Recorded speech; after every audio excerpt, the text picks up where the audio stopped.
Kala ko sa bahay yung bin. Saan na yun? Timothy pa din. Gago ko, binanatan mo. Nasa lapag ka pa, ha? Hindi mo niya nakita. Hindi makita noon, nandun yun. Takaw mo sa beans. Sumakit na naman yung tuhod mo. Nagloloko pa naman yung tuhod mo minsan din. Ang pahilot mo na naman yan. Paano sasabihin ko? Yung tuhod ko, hilutin mo. Di ba man hinihil? Anong hindi?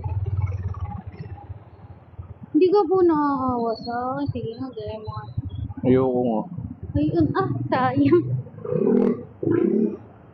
Oo. Gilibrate ako eh. Sabay pa rin naman tayo po doon dadating eh.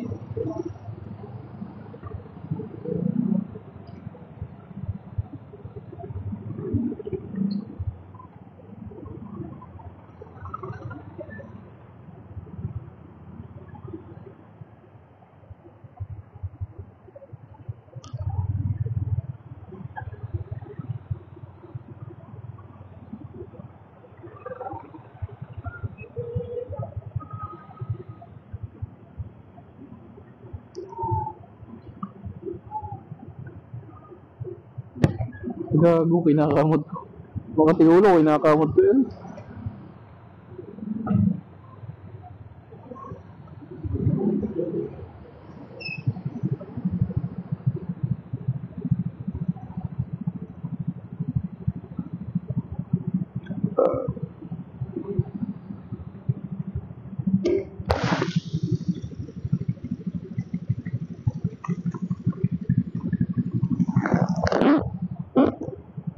Nakita mo yung ginagawang yun?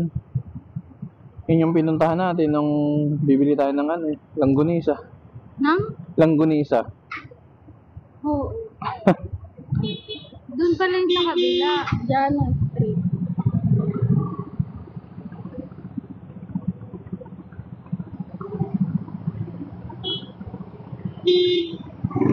Madali lang eh. Ay, kakagulang eh. Kahit paanong gawin mo, maghihintay at maghihintay ka pa rin.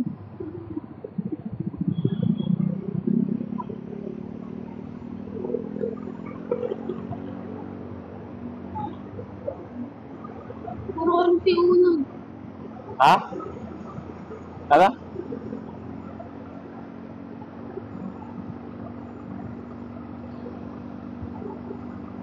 Wala na kasi ang titira dun. Pag maaga kasi ako nakakauwi, nagpo-food trip kami ni Lulu. Gagi. Ay na Tesla. Subat. Tapos nalobat. Hindi Lula, tingnan mo gago. Hindi.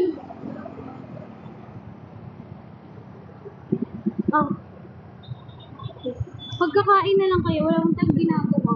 Ay nako, hindi na naman tayo makakalabas. Anong hindi? Andito na rin tayo eh. Nagmamadali eh. Bilis sa bilis magpatakbo, nagmamadali ka. Okay, sige. Yun nga, ang nilabas natin, iba naman ang binili mo eh. Eh, sabi mo malusok. Anong malusok? Ay, totoo naman, gago ka. Matuulan mo yun. Sa baba pupulutin ng ano yun, pagkain mo.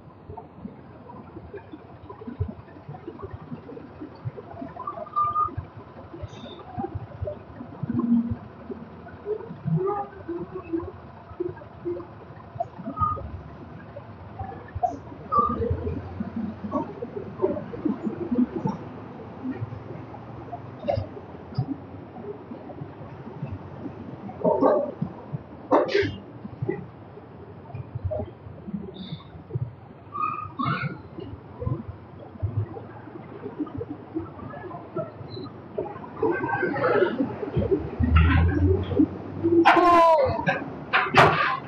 Paganto tayo, di ba? Oo. Oo, na. Layo yan eh. Bago pa makaligoy, nakaliko na rin tayo.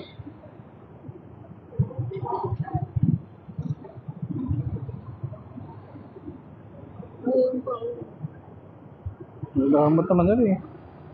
Diyan ka na. Yan ka na. Ang ina mo, ah. Damot mo. Gago ka.